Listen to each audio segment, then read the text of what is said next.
Hey, I'm back. So let's talk about the James Bond villains now. I don't know.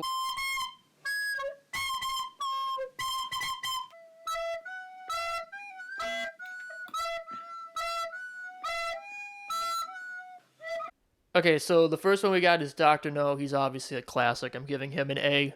Uh, he's obviously really cool. He's obviously really iconic. My only thing is that he isn't really in the film that much. For a film literally called Doctor No, he's in it for like maybe less than 30 minutes.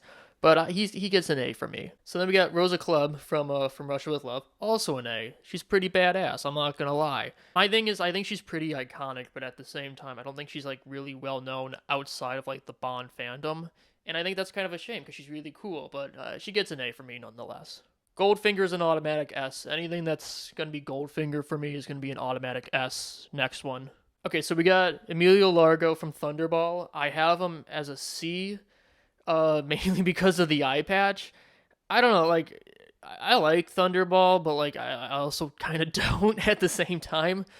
And, like, I mean, literally all the guy's got is the eye patch, and, like, the plan is cool, but I don't know, like,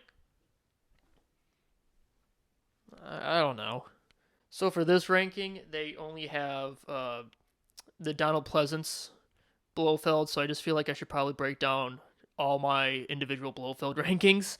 So Donald Pleasance is an automatic S, mainly because he's just really awesome, iconic. I kind of wish he did more films. I don't really know the reason why, but at the same time, he's really good in the role.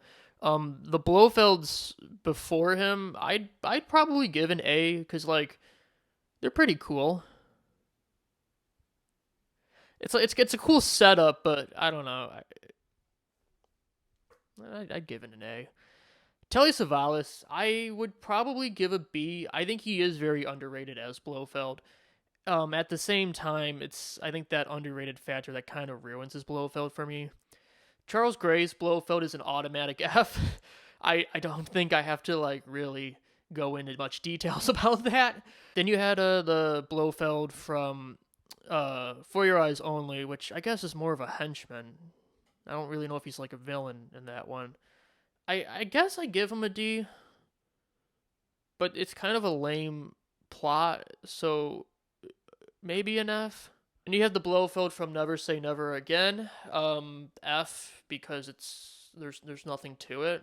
And last but not least, we have Christoph Waltz's Blofeld. That's also an F. As much as I love Christoph Waltz, it's the fact that the writers just completely killed that character for me. There's just nothing to it. I don't get why you would bring back such an iconic character just for that. And I just think it's a shame. He's an F in Spectre, and honestly, he's an F in No Time to Die. It's worth mentioning that none of the No Time to Die villains are on this tier list. I don't know what my thoughts are on that movie, but I'll talk about Rami Malek's character later. Also, because I mentioned the one Blofeld and Never Say Never Again, I guess I should probably talk about the Casino Royale ones. It's weird because I want to both give them Fs, but spoiler alert, they kill James Bond. Though if there was like a tier that was just like, hey, this exists, I guess I would throw them in it. It's kind of a shame too, because like Orson Welles probably would have been a really cool Bond villain, but this fucking movie. And then Woody Allen is just honestly, I could probably put Woody at an F. But then again, he did kill James Bond. It's also worth noting too that I should probably talk about the television Le Chiffre, who Peter Lorre. Solid C, maybe a B on a good day. Pretty good. Could have been a cool official villain. I'm gonna take a water break. This is already exhausting. You like my mug? I got it at a Target in Orlando. I didn't get it from Disney World when I worked there. Maybe I'll make a mug collection video. I'm all about making content this year because I'm just really depressed. Dr. Kananga is honestly underrated. My only thing with Dr. Kananga is that he's kind of overshadowed by his henchmen, but it's such a cool performance. I'm giving him a B. It's just really the fact like the henchmen kind of like overtake that film for how good it already is. The Man with the Golden Gun, Francisco Scaramanga, automatic S, mainly because I want him to kill James Bond in that movie. This dude's got swagger. He's literally a James Bond, an evil James Bond. And I feel bad that he dies. Because I literally was rooting for him to kill James Bond. Because James Bond is terrible in The Man with the Golden Gun. Carl Stromberg is a D. He's got a cool lair. He's got a cool henchman. The plan is, pretty cool, even though it's pretty much Thunderball if you think about it.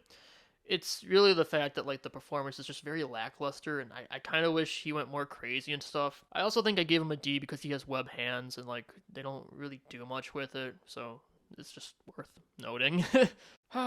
Moonraker, Hugo Jax, that's an A. I wanted to give him an S, because he's just, like, a really cool villain.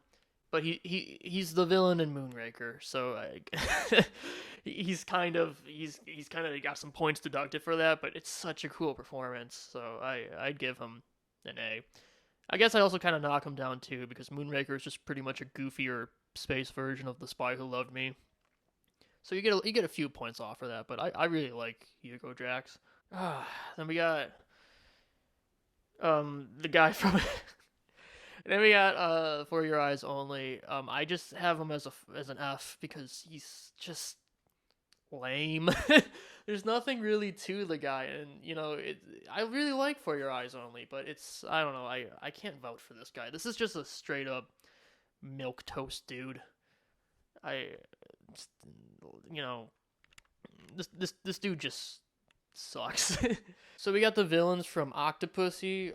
Kamal, I'm giving a D because this is kind of the point where, like, it's just, like, there's not much to him, but, like, at least he has a little more pizzazz than the villain from For Your Eyes Only. I'm also calling him the villain from For Your Eyes Only because I'm completely blanking on the guy's name, and I just don't feel like doing research because that's just the kind of professionalism you get on this channel. But he's a little bit spicier compared to the guy from For Your Eyes Only, so he gets a D. The General, who I was shocked is on this list, honestly, I'll give him a C. He's a little bit more spicier than Kamal, and, I guess I like that. Octopussy's a goofy film, too, so it's kind of weird to rank them, but they're good villains for the film it is. I think, the General isn't really appreciated that much in the Bond fandom, and even the movie itself, because he's kind of, like, forgotten halfway through, but I've always liked the performance, so...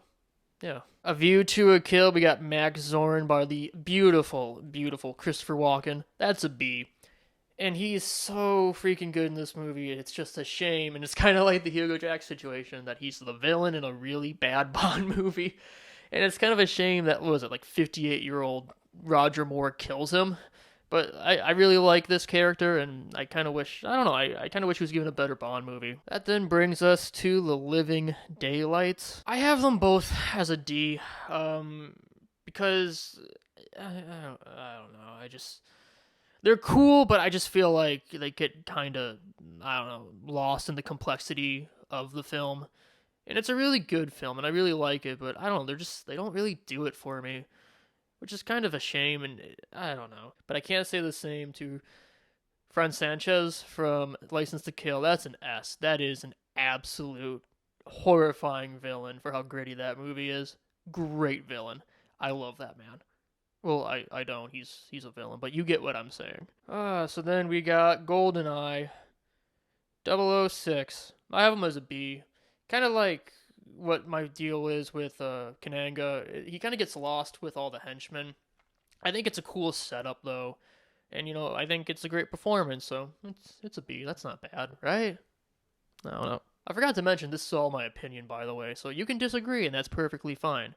And you can agree. I don't fucking know, yeah. Tomorrow Never Dies, Elliott Carver. I have as a C. I like him, but...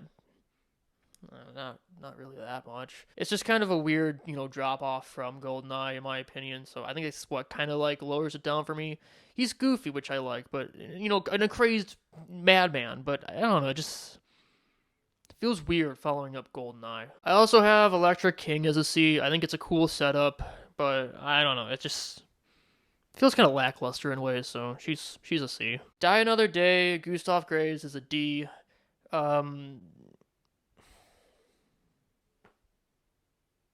On a good day, I'll give him a C, maybe. I don't know. I don't really have that many thoughts and opinions on Gustav Graves. Now we're on to Casino Royale. I got Lucci for add an A. pretty great introduction to Daniel Craig's Bond. I really enjoy him, and I think he's very deep and complex. And I really like that. So I give him an A. I cannot say the same to the guy from Quantum of Solace, Dominic Green. That's also an F. I don't care. I just don't care. I don't care about his plot. I don't care about him. This is a horrible villain. Yeah. Ooh, but Raul Silva in Skyfall, that's a good that's a good villain. I have him as an A. Maybe he'll grow and be more up in the S tier. I think he's really awesome. I don't know, I just can't put him as an S because I still enjoy it. He might be like a top 5 villain for me, but I don't know. Like he kind of combats with the other A's I have on this list. So maybe one day. And that's pretty much the tier list I have and what they had on there. I talked about Christoph Waltz's Blofeld. I absolutely despise him mainly because of the writing.